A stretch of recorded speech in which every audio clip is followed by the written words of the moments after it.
Sawa. Naomba tuwape nafasi wale ambao wanatazama sasa kwa kutuma pia jumbe zao za mtazamaji. Nikukumbusha mtazamaji, una nafasi pia kushirikiana nasi kwenye kipindi cha Ijue Mahakama. Mada yetu inapita hapo kwenye televisheni yako ambao tunazungumzia mfumo wa ufunguaji wa mashauri kwa njia ya elektroniki, na nambari ya kutumia ujumbe wako mfupi wa maandishi ni hiyo ambayo inapita hapo kwenye televisheni yako ambao ni 0715801264. Anasema salamu alaikum. Kwanza nawapongeza kwa hatua iliyofikiwa. Mfumo wa kielektroniki vipi kuhusu mtandao hautoleta tabu? Kwa sababu pengine unaweza ukaambiwa hakuna network au mtandao unasumbua. Hapa mmejipanga vipi ili kuondosha hili? Naitwa Ali kutoka Mtambwe. Hongereni ZBC kwa matangazo yenu mazuri. Naam, tumejipangaje? Na bila shaka wananchi wanapitia hizi changamoto kwenye mifumo mbalimbali. Tumeingia kwenye mifumo kwa lengo la kusaidia, lakini unakwenda network itaingia asubuhi, mtandao uko chini, mpaka unaondoka siku nzima mtandao uko chini. Asante sana. Macho yako yananiambia kwamba swala unataka nilijibu mimi. Asante sana. Kwanza ningependa ieleweke utofauti wa baina ya vitu viwili ili tusije tukachanganya. Kuna kitu kinaitwa mfumo, system. Na kuna kitu kinaitwa mtandao, internet. System ndio hii ambayo tunaiongelea. Ndiyo iliyojengwa na Mahakama ya Zanzibar kupitia wataalamu wake wa ICT. Wao wametutengenezea system, mfumo ambao utatumika kurahisisha utekelezaji wa majukumu ya mahakama. Kwa jukumu la Mahakama ya Zanzibar ni ambao umejipa jukumu hilo ni kututengenezea hii system. Electronic system, case management, electronic case management system. Mfumo wa kielektroniki wa usimamizi wa mashauri. Kwa hiyo kwa eneo hili ndilo ambalo sisi mahakama tunalichukulia dhamana kwamba mfumo huu utakuwa unapatikana kwa ukamilifu na hauna tatizo lolote. Ama swala la mtandao, hili ni swala jingine. Mahakama haikutengeneza mtandao. Mahakama imetengeneza mfumo ambao ili uupate lazima uwe na mtandao. Kwa hiyo mtandao upo katika miliki ya watu wengine, watu wa mawasiliano ndio ambao wanatoa hizo za interneti. Sahihi mheshimiwa. Okay, sawa, nakuja kwenye swala lako.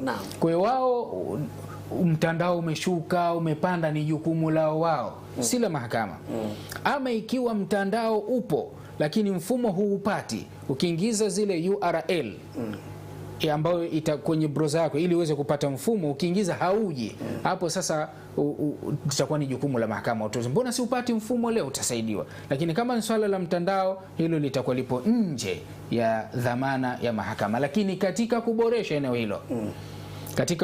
eneo hilo na kuhakikisha kwamba udhaifu huo hautokei katika majengo yetu ya mahakama yale makongwe yaliyokuwepo Zanzibar, mfano mahakama ya Mahonda, mahakama ya Mwera, mahakama ya Makunduchi, mahakama ya Chwaka. Haya ni majengo yetu makongwe, na tuna majengo mapya ambayo yamejengwa katika kipindi hichi cha utawala wa awamu ya 8, mahakama ya mkoa Mazizini, Kisakasaka, Tunguu pamoja na Kiongele na Pemba kadhalika. Mfano wa hayo majengo yetu yote mahakama ipo katika kuchukua juhudi kuhakikisha kwamba mtandao katika maeneo yale hauwi missed, unapatikana 24/7. Vifaa vipo. Majengo yaliyojengwa sasa hivi yamejengwa ya kimtandao. Huduma zote za kimtandao ndani ziko zinapatikana kuhakikisha kwamba internet inapatikana vizuri kwa uhakika yenye kiwango cha hali ya juu. Lakini kama nilivyosema awali kwamba ili ufungue shauri hulazimiki kuja mahakamani. Ili ufungue shauri unaweza kuwepo nyumbani, unaweza kuwepo kazini kwako, unaweza kuwepo kondeni. Sasa kama kule huupati mtandao, itakuwa ni wewe sasa na kile kifaa chako unachokitumia, pengine MB zako ni chache au mnara pale haufiki. Hilo litakuwa ni swala jingine. Sasa mheshimiwa, kuna swali limeulizwa limetoka nje ya mada, lakini linakugusa bila shaka kwenye sekta hii ya kwako. Naomba tumsaidie kwa ufupi sana. Anasema mahakama ya kadhi inapokea kesi za aina gani? Asante sana. Mara ya kwanza amesikia mahakama. Asante sana. Ni swala ambalo lipo nje. Sawa, kwa ruhusa yako tunapenda sana tubaki kwenye mada. Ndiyo. Lakini kwa ruhusa yako nitalijibu. Mahakama ya kadhi inasikiliza mashauri ya aina tofauti. Wengi katika jamii, na kwa bahati mbaya sana, wanadhani kwamba mahakama ya kadhi inasikiliza mashauri ya talaka tu, wakati sio sahihi. Mahakama ya kadhi inasikiliza mashauri yanayohusiana na ndoa, talaka, matunzo ya watoto, matunzo ya mke na stahiki za mke, kitoka nyumba, watoto wa nje ya ndoa na stahiki zao, kuanzia kuingia kwenye ndoa na mirathi na mambo mengine. Haya ni mambo ya kijamii. Lakini vile vile mahakama ya kadhi inasikiliza mashauri ya mgawanyo wa mali baina ya wanandoa inapotokea mgogoro, na si lazima wawe wameachana. Inawezekana wamo katika ndoa, lakini huyu anasema hichi changu, mume na mke wanavutana. Asante. Mheshimiwa, subiri kidogo, umenipa fursa, ushanichokoza tena nimalize. Na kwenda kwa haraka. Unasikiliza mashauri ya mirathi, inasikiliza mashauri ya wakfu, inasikiliza mashauri ya hiba, inasikiliza mashauri ya wasia na mambo migogoro ya misikiti na migogoro ya taasisi za kidini, ambayo haya yanaweza yakaanzia ofisi ya mufti kwa njia za usuluhishi, yakishinda na kuja zake mahakamani. Asante na kushukuru, na nimejifunza pia kumbe kitoka nyumba kipo kisheria. Na wasiwasi tu kwamba hukijui. Tutakuja kupata nafasi. Asante sana. Siku za usoni kuja kulizungumza hili kwa upana wake. Mheshimiwa Said, naomba ile swali tulihamishie kwako. Anasema asalamu alaykum. Swali langu, kama mtu amefungua shauri hati yake feki, je, atajuilishwa mahakama wakati gani, mwanzo au mwisho wa kesi? Nafikiri atajuilishwa na mahakama wakati gani kwamba hii hati yako ni feki, mwanzo wa shauri likiwa linafungua wakati wa ufunguaji, ama mwisho wakati kesi ikiwa kwenye harakati ya maamuzi. Asante sana ndugu mtangazaji kwa swali lako uzuri kabisa. Na utusaidie, mtatambuaje kwamba hii hati ni feki? Tukumbuke kuwa anapofungua shauri pale si wajibu wa mahakama kusema hii feki au si feki. Kuwa pale mahakama italipokea, atafungua, atapangiwa hakimu au kadhi, itasikilizwa lile shauri, na kama ambavyo tunavyosema kwa katika utaratibu wa kimahakama, na kwa sababu kama ambavyo tunaposema kuwa mfumo huu wa kielektroniki haukuja kutafsiri, umekuja kama tunasema kuwa unataka kutoa utaratibu huu wa manual kwenda wa kawaida, lakini hajabadilisha sheria.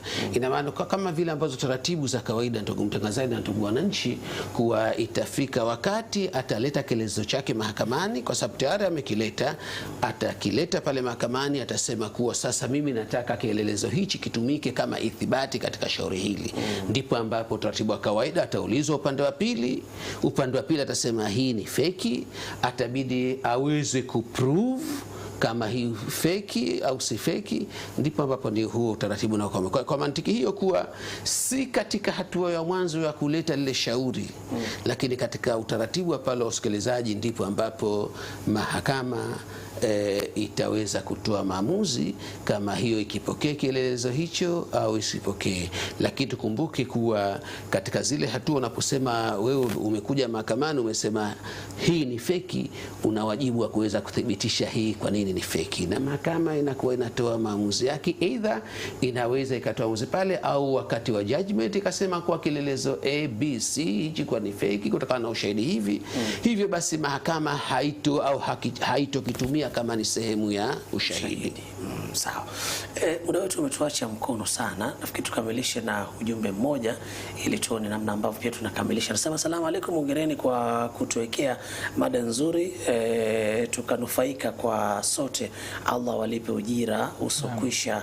Anaitwa Farida Sefu. Asante Farida Sefu kwa ujumbe wako huu.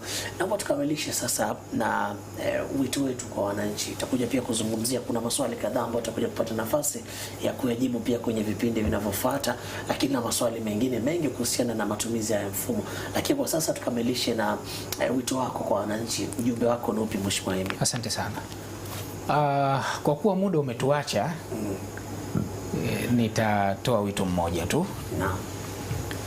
Kipindi hichi ni cha mwanzo kuhusiana na eneo hili au mada hii ya mfumo wa kielektroniki wa mashauri, lakini ni mfululizo wa vipindi ambao utakuwa unakuja kuuchambua mfumo huu na kuzidi kuifanya jamii yetu iwe na uelewa mpana kuhusiana na huu mfumo. Kwa hiyo wito wangu kwa wananchi wawe katika mkao wa ufuatiliaji wa kipindi hichi maalum kinachotayarishwa na ZBC Ijue Mahakama katika kile siku ya Ijumaa ya wakati kama huu, kwa maana tukiondoka leo, Ijumaa ijayo wasiwe mbali na kioo, ili tuweze kuwapa mengine na mazuri zaidi yanayohusiana na mfumo huu. Huo ndio wito wangu. Nikushukuru Mheshimiwa Hemed tu. Mheshimiwa Saidi, wito wako ni upi? Maoni yako ni yapi? Tunakwenda kwenye matumizi ya mtandao, kipi cha kuwaambia wananchi? Maoni yangu kuwa tusiogope mabadiliko. Haya ni mabadiliko ambayo yamekuja kwa nia njema, kama ambavyo Mheshimiwa Rais anavyotamani na Mheshimiwa Jaji Mkuu wa Zanzibar anavyotamani tuweze kutumia mfumo kwa njia ya kielektroniki. Hivyo basi, kwa sababu tuko katika hatua ya mwisho, kabla ya kuanza, tunaomba wananchi waweze kutupa ushirikiano. Kama ambapo sasa hivi tutaanza kufanya hizi outreach kuweza kutangaza huu mfumo. Kwa hivyo waweze kutupa mashirikiano katika taasisi na wadau tofauti, na pia vile vile kitengo hichi cha case management kipo tayari kupokea maoni, kwa sababu tunasema kuwa mfumo siku zote unapojengwa hauwi 100%. Kila tutakapoutumia ndipo ambapo tutaweza kujua uzuri wake na maneno yake, ili tuweze kuboresha. Kwa maana hiyo, kuwa kitengo cha case management muda wote kinapokea ushauri na kuweza kufanyia kazi hayo mashauri, ili kuhakikisha kuwa huu mfumo wetu unatumika kwa wananchi kwa lengo lilo ambalo lililokusudiwa la kupata ufanisi katika usikilizaji wa mashauri, uharaka, uwajibikaji, na ndiyo hiyo ambayo msingi wa Mahakama ya Zanzibar. Niwashukuru sana waheshimiwa kwa ufafanuzi mzuri kwenye mfumo huo ufunguaji wa mashauri kwa njia ya kielektroniki.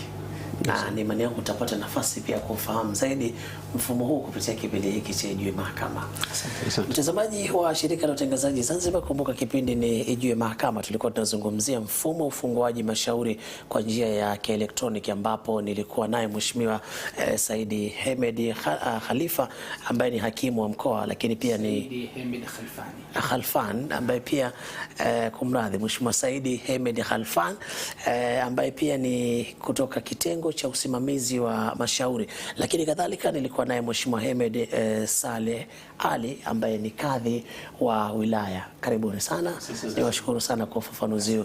Na ndivyo ambavyo tunahitimisha kwa sasa kipindi cha Ijue Mahakama. Nikutakia utazamaji mwema vipindi vinavyoendelea. Kwa heri, mimi ni Ali Mwita.